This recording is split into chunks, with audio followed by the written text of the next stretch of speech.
Governor Greg Abbott is now allowing restaurants in Texas to open back up to 75% capacity as of yesterday, but bars remain closed. Some people are unhappy about this. Fox 44's Emily Kay shows us how some bar owners are feeling discriminated against by this latest update. Hey, Emily. Hey, Adam. Most bars have been closed for the majority of 2020 in a statewide effort to prevent further spread of COVID-19.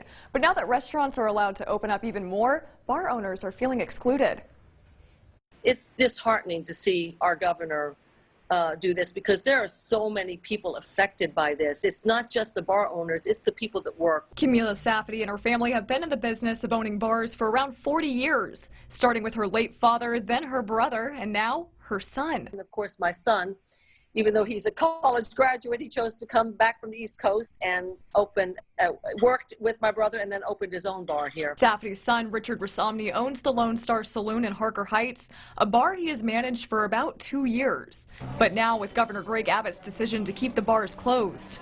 Because bars are nationally recognized as COVID spreading locations, they are still not able to open at this time. He's unable to use the bar to make a living. They've been closed for a total of almost 6 months. If you look at the first closure and now the second closure. Governor Abbott says they are focusing on finding ways to reopen bars in Texas. We need to see COVID numbers continue to be contained.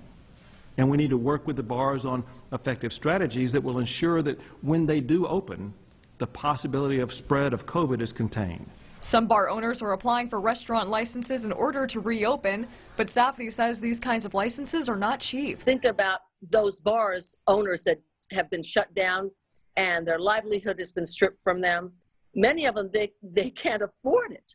So they're at a point where, you know, do we give up and shut our business down? Rasomny has applied for his own restaurant license to get his business back up and running, but Safety says it's not fair. He's now applied for his blue license and paid the money, sent it out, but I feel like thank God we can do it, but there are so many people that can't do it. For more information on current COVID-19 regulations in Texas, you can head to our website, fox44news.com.